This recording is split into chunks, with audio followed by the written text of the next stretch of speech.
মুর্শিদাবাদ জেলা পরিষদের সদস্য পদ থেকে ইস্তফা শাহনাজ বেগমের। চোরে জেলা পরিষদে থাকবো না, মুখ্যমন্ত্রী জেলা সফরের সময় সোশ্যাল মিডিয়ায় মুখ খুলেছিলেন শাহনাজ। চোর জেলা পরিষদের একজন অংশীদার হয়ে থাকা আমার পক্ষে সম্ভব নয়। আপনাদের দেওয়া টার্ম পূর্ণ হবার আগেই আমি সদস্য পদ ত্যাগ করতে বাধ্য হলাম। ডিভিশনাল কমিশনারের দপ্তরে ইস্তফাপত্র শাহনাজের।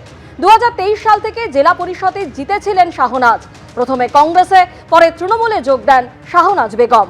একসময় জেলা পরিষদের সহকারী সভাধিপতিও ছিলেন শাহনাজ। মালবাজারে একটি চিতার মৃত্যু। ওদলাবাড়ি গ্রাম পঞ্চায়েতের তুরিবাড়ি এলাকায় চিতাটিকে পড়ে থাকতে দেখেন স্থানীয় বাসিন্দারা। চিতাটিকে উদ্ধার করেছে বন দপ্তর।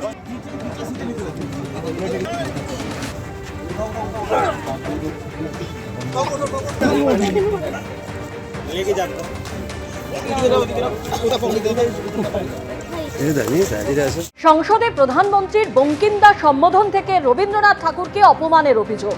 কলকাতা পুরসভায় নিন্দা প্রস্তাব তৃণমূল কাউন্সিলর অরূপ চক্রবর্তী।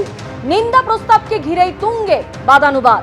বঙ্কিমচন্দ্র চট্টোপাধ্যায় এমন স্তরে তার অপমান প্রধানমন্ত্রী করতে চাইলেও পারবেন না, আক্রমণ ফিরহাদ হাকিমের।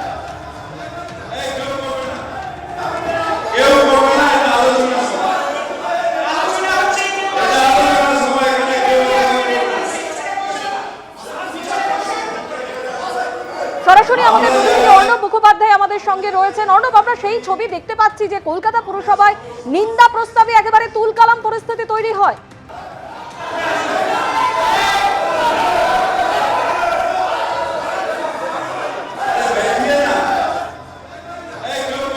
যান্ত্রিক কারণে আমাদের প্রতিনিধির সঙ্গে যোগাযোগ বিচ্ছিন্ন হয়ে গেছে। যে ছবি আপনাদের সামনে তুলে ধরছি কলকাতা পুরসভার ছবি, যেখানে আজকে নিন্দা প্রস্তাবে একেবারে তুলকালাম পরিস্থিতি তৈরি হয়। নিন্দা প্রস্তাব আনেন তৃণমূল কাউন্সিলর অরূপ চক্রবর্তী, আর এই নিন্দা প্রস্তাবকে ঘিরেই তুঙ্গে ওঠে বাদানুবাদ।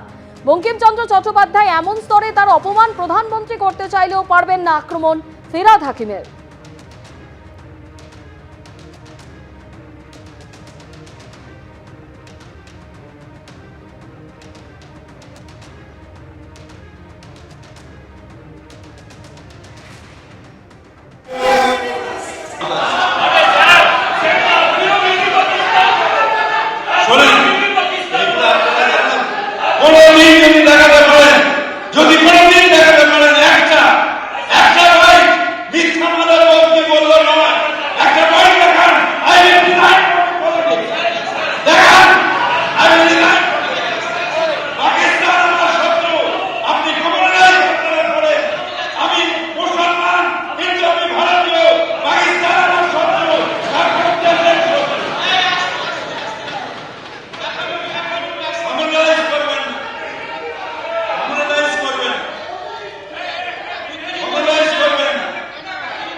প্রতিনিধি অর্ণব মুখোপাধ্যায় এই মুহূর্তে আমাদের সঙ্গে রয়েছেন। অর্ণব, আমরা কলকাতা পুরসভার সেই ছবি দেখতে পাচ্ছি যেখানে অরূপ চক্রবর্তীর আনা নিন্দা প্রস্তাবকে ঘিরে একেবারে তুঙ্গে ওঠে বাদানুবাদ। একদমই দেখো, অরূপ চক্রবর্তী এই নিন্দা প্রস্তাব এনেছিলেন, কিন্তু সেখান থেকে আলোচনাটা ক্রমশ অন্যদিকে যেতে শুরু করে। অরূপ চক্রবর্তী তিনি বক্তব্য রাখলেন, সজল ঘোষ রাখলেন, দেবাশিস কুমার রাখলেন, তারপর বৈশ্বনাথ চট্টোপাধ্যায় রাখলেন, সবশেষে মেয়র ফিরহাদ হাকিম তিনি যখন বলতে উঠলেন, সেখান থেকে তিনি বিহারের প্রসঙ্গ ক্রমশ টেনে আনেন এবং সেই নীতিশ কুমারের সেই ঘটনাটা তিনি তুলে ধরেন। এবং তার পাশাপাশি যেটা দেখা যায় যে বিজেপির পক্ষ থেকে তাকে আক্রমণ করা হচ্ছে এবং সেই আক্রমণের উত্তর দিতে গিয়েই তিনি উত্তেজিত হয়ে পড়েন। সজল ঘোষ তিনি এই আক্রমণ করেন এবং তার উত্তর দিতে গিয়ে কিন্তু মেয়র উত্তেজিত হয়ে পড়েন এবং তার পাশাপাশি জলের বোতল নিয়ে আসা হয় এবং তাকে শান্ত করার জন্য দেবাশিস কুমার চলে আসেন। পরে ঘনিষ্ঠ মহলে মেয়র জানিয়েছেন যে এই ধরনের ব্যক্তি আক্রমণ সেটাকে তিনি অসম্মানিত বোধ করেন এবং সেই কারণেই তিনি এরকম রিয়্যাক্ট করেছেন। অন্যদিকে বামেদের পক্ষ থেকে যেটা বলা হচ্ছে যে পুরসভার মাসিক অধিবেশনে পুরসভা সংক্রান্ত আলোচনা হওয়া উচিত, যেখানে এখানে উন্নতির বিষয়ে আলোচনা হবে, কিন্তু তার জায়গায় আলোচনাটা যে জায়গায় নিয়ে গেছে সেই জন্য তারা আবার তৃণমূল এবং তার পাশাপাশি বিজেপি উভয়ের দিকে আঙুল তুলেছে। কিন্তু আজকে আলোচনাটা এই যখন মেয়রের দিকে আক্রমণের তীর ধেয়ে আসে, তার পাশাপাশি তৃণমূলের অন্যান্য কাউন্সিলররা তারাও টিপ্পনী দিতে শুরু করেন, বিজেপির পক্ষ থেকেও বিভিন্ন কথা বলা শুরু হয়ে যায়। অন্যদিকে যেটা দেখা যায় যে মীনা দেবী পুরোহিত তার অর্ণব, আমরা সেই ছবি যখন তুঙ্গে ওঠে বিরোধিতার, বঙ্কিমচন্দ্র চট্টোপাধ্যায় এমন স্তরে তার অপমান প্রধানমন্ত্রী করতে চাইলেও পারবেন না, আক্রমণ শানিয়েছেন ফেরাদ হাকিম। আপনিও তো মিনি পাকিস্তান বলেছিলেন, পাল্টা আক্রমণ বিজেপি কাউন্সিলর সজল ঘোষের। আচ্ছা, পাকিস্তানি ইস্যুতে মেয়র উত্তেজিত কতদিন ধরে হবেন? কিছুই বলেনি, আপনারা দেখেছেন। আমি বলেছি উনি কাউকে একজনকে পাকিস্তানের সমর্থক বলছিলেন, আর উনি নিজেই মিনি পাকিস্তান বলেছিলেন। ইনি আজকে চিৎকার করলেন যে দেখাতে পারলে উনি রিজাইন করবেন, আমি নিশ্চয়ই দেখিয়ে দেবো।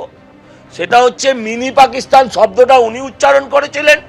এই কর্পোরেশনের মেয়র তিনি কি করে বলতে পারেন যে অর্ধেক বাংলার মানুষ উর্দুতে কথা বলবেন? তিনি কি করে দাওয়াতে ইসলাম দিয়ে বলতে পারেন যে হিন্দু গর্ভে জন্মানো সেটা দুর্ভাগ্যের বিষয়? যদি কারোর হিজাব টানলে নরকে জায়গা হয়, তাহলে এই কথাটা বলার কারণেও মেয়রের স্বর্গে জায়গা হবে না। উনি যেমন বলেছেন ভগবান এদের ক্ষমা করো, ভগবানের নাম নিয়েছেন, খুশি হয়েছে আমরা, কিন্তু আমিও বলছি ভগবান যেন ওনাকেও ক্ষমা করেন যেই কথা বলার। এবিপি আনন্দ, এগিয়ে থাকে, এগিয়ে রাখে।